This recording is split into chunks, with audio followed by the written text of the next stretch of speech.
Look around. Depending on where you are, you may see lights, screens, and other electronics. Our entire modern world revolves around electricity, and two of the men to thank for this are Nikola Tesla and Michael Faraday. Although both Michael Faraday and Nikola Tesla encountered issues, they overcame these encounters to explore electricity and its applications, while encountering and exchanging new ideas which led to impacts that remain important today. The beginning of Michael Faraday's and Nikola Tesla's exploration into electricity included the work of many before them. All around the world, people were discovering new ideas about electricity. Thomas Edison had made the filament lamp, Benjamin Franklin began to explain the qualities of lightning, and Alessandro Volta had invented the battery. These advancements allowed for fresh minds to continue fine-tuning our understanding of electricity. These minds would be Faraday and Tesla, bringing us into a new era of electricity. The intellect and communication skills of these two men also proved to be exceedingly important for the exchanges they were to make. In an interview with Mark Masters, physics head at IPFW, he explained the gift of speaking Faraday possessed. He was apparently a very good presenter too, because they would do presentations, and he was very clear, able to be very clear in explaining things. Meanwhile, he also showed the mental advantages Tesla had. I don't remember how many languages he spoke, something like 5 or 7 languages, and he was able to design things in his head, all right, and then know exactly how they were going to be without ever putting them down on paper, and just say this is going to work and do it and implement it. That's amazing. Both these men had the past and their own skills leading them towards the many encounters they were destined for. In 1812, a satisfied customer gifted Michael Faraday tickets to a lecture by Sir Humphrey Davy. Faraday took notes at the lecture, and he bound them into a book that he presented to Davy himself, who was currently working at the Royal Institution of Great Britain. Soon thereafter, Davy required a lab assistant. Recalling Faraday's notes, Davy offered the position to young Michael Faraday, who graciously accepted. Faraday's passion at the Royal Institution became electricity. During his employment, he went on a trip with Davy around Europe, during which he met Alessandro Volta, with whom he discussed electrical science, renewing his interest therein. Faraday would go on to rise through the ranks of the Royal Institution based on his scientific genius, though not with support from Davy, who was a jealous mentor. In 1875, Nikola Tesla enrolled at Austrian Polytechnic University, where he studied mechanical and electrical engineering. It was here that his interest in science, particularly that of electricity, flourished. After a brief stint working at a telegraph company, Tesla moved on to what was intended to be greener pastures. In 1882, he went to work for Continental Edison Company in France, where he pursued his passion of electricity. He worked so well that he was relocated to New York City in 1884 to work with Thomas Edison himself. According to Tesla, Edison offered him a deal in which he would be paid $50,000 to redesign the motor and generator systems for Edison's company. Tesla did so, only to find out that the money he was promised was only a practical joke. In 1885, Tesla quit his job working for Edison.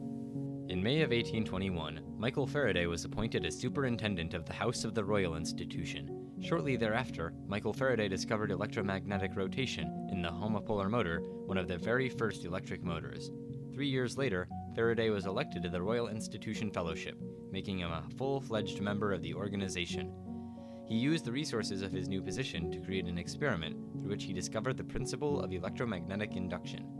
Based on this discovery, he invented the electromagnetic generator, or the dynamo.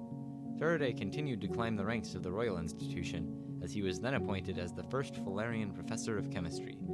In 1848, and again 10 years later, he was even offered the position of president of the Royal Institution, though he turned it down both times in favor of a more humble position.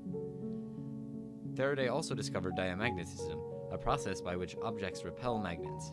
Throughout this time of discovery, he was giving lectures and exchanging information with other fantastic scientists of his time. In 1886, Nikola Tesla was an unemployed immigrant, so he started Tesla Electric Light and Manufacturing Company. His business model revolved around spectacular scientific advances.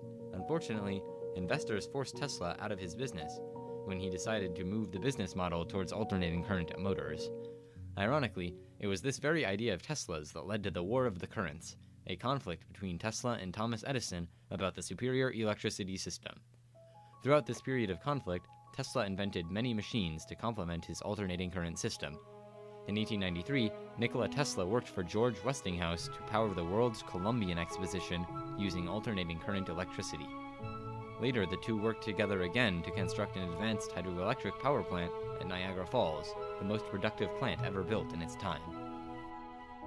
In 1901, Tesla went to New York to begin construction on Wardenclyffe Tower, a machine he would use to provide the entire world with free electricity. Unfortunately, Tesla's ambition was not matched by his investors when they discovered that there would be no way to make money off of the tower. In 1911, the project was abandoned. In his later life, Tesla delved into more theoretical projects, including a massive death ray. The exchanges that Faraday made were largely intellectual and economic. The biggest exchange Faraday had was other scientists building off his ideas. Because of Faraday's ideas about electricity and magnetism, James Clerk Maxwell was later able to form the equations for the electromagnetic field. According to Maxwell, Faraday is, and must always remain, the father of that large science of electromagnetism.